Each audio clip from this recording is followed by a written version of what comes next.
Baiklah, untuk UTS Teori Pemrograman Visual. Sebelumnya, perkenalkan nama saya Nur Fitriani dari Teknik Informatika 4A.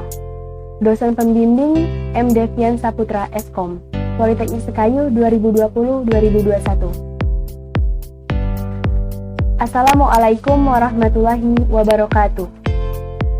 Untuk soal pertama, secara garis besar, pemrograman, terutama untuk aplikasi desktop, dibedakan menjadi dua, yaitu pemrograman konvensional dan pemrograman visual.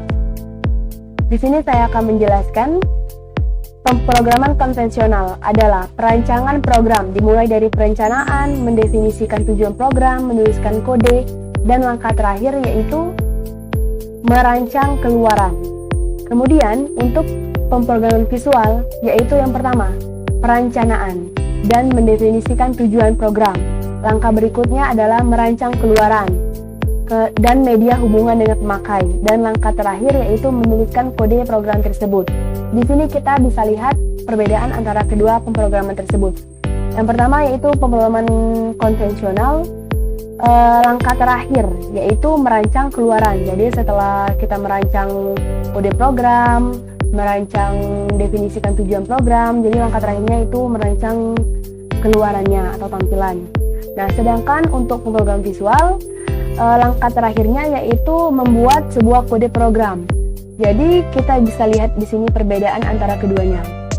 Untuk contoh bahasa pemrograman konvensional dan bahasa pemrograman visual. Bahasa pemrograman konvensional ada Java dan Turbo Pascal.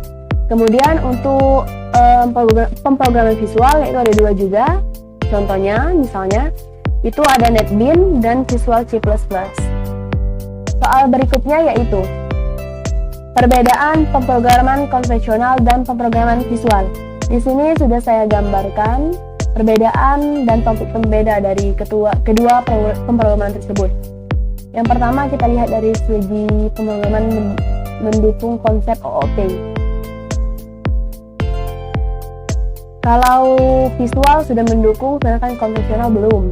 Lingkungan pengembangan, kalau konvensional berbasis PLI, sedangkan visual itu berbasis GUI atau gambar, pembentukan user interface. Untuk selanjutnya yaitu penerapan pada konsep event driver. Kalau visual sudah menerapkan konsep event driver dan sebaliknya. Untuk selanjutnya yaitu mengembangkan perangkat lunak. Pemrograman visual maksudnya itu sudah mendukung konsep pemrograman perangkat lunak, sedangkan konvensional belum.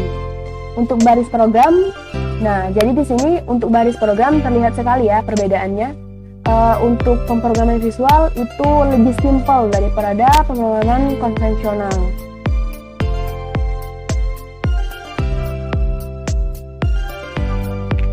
Soal selanjutnya yaitu menjelaskan algoritma dari beberapa deskriptif, flowchart, pseudo kode.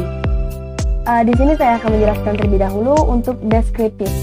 Deskriptif adalah algoritma yang bentuknya berupa uraian kalimat yang menggambarkan langkah-langkah dalam menyelesaikan suatu masalah. Sedangkan flowchart itu bisa digunakan untuk diagram yang memiliki aliran, atau fungsi utamanya yaitu untuk mengembangkan sebuah desain program dan untuk mempresentasikan sebuah program atau sistem yang akan kita buat berdasarkan pola pikir kita, berdasarkan algoritma.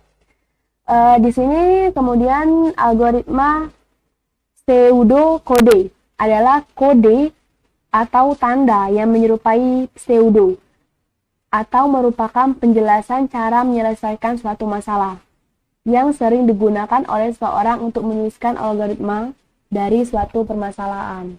Jadi itu adalah sebuah kode yang digunakan untuk menyelesaikan suatu permasalahan. Kelas soal nomor 3 yaitu deskripsi resume dari struktur data, tipe data. Sebelumnya saya akan menjelaskan terlebih dahulu untuk struktur data.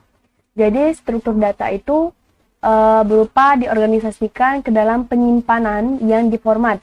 Biasanya sebuah database, sehingga elemen-elemen dalam yang dibuat oleh kita itu beralamat untuk memproseskan atau analisis yang lebih efektif. Untuk selanjutnya yaitu tipe data. Jadi ada dua jenis tipe data, ada beberapa jenis tipe data, salah satunya yaitu tipe data string dan tipe data integer. Untuk tipe data string ini yaitu tipe data yang digunakan untuk mengklasifikasikan teks, dan integer itu untuk mengklasifikasikan seluruh bilangan, misalnya bilangan 1, 2, 3, dan seterusnya. Jadi tipe data ini untuk penentuan jenis nilai variabel apa dalam sebuah pemrograman tersebut. Kemudian untuk soal selanjutnya yaitu modul dalam pemrograman visual. Ada misalnya suatu perintah untuk mengkoneksikan antara program visual dengan database yang akan digunakan dalam mengaplikasikan program dengan cara memungkinkan pengguna dalam menghasilkan suatu program aplikasi yang baik. Jadi tertata seperti itu. Untuk selanjutnya yaitu soal yang C itu mendefinisikan form, property, field, dan scheme. Pertama yaitu untuk form. Form didefinisikan sebagai suatu interface atau antarmuka guna membantu pengguna atau operator untuk mengelola data dalam sebuah database. Selanjutnya property. Property adalah atribut yang untuk sebuah kontrol atau objek yang biasanya merupakan karakteristik penampilan. Seperti di dalam properti itu ada jenis huruf, ukuran. Nah, kemudian jenis warna. Untuk selanjutnya yaitu skema. Skema adalah pilihan warna yang digunakan dalam desain berbagai media. Jadi ketika kita ingin membuat suatu program, di skema ini terdapat banyak sekali pilihan warna digunakan untuk media kita. Jadi untuk yang selanjutnya yaitu field.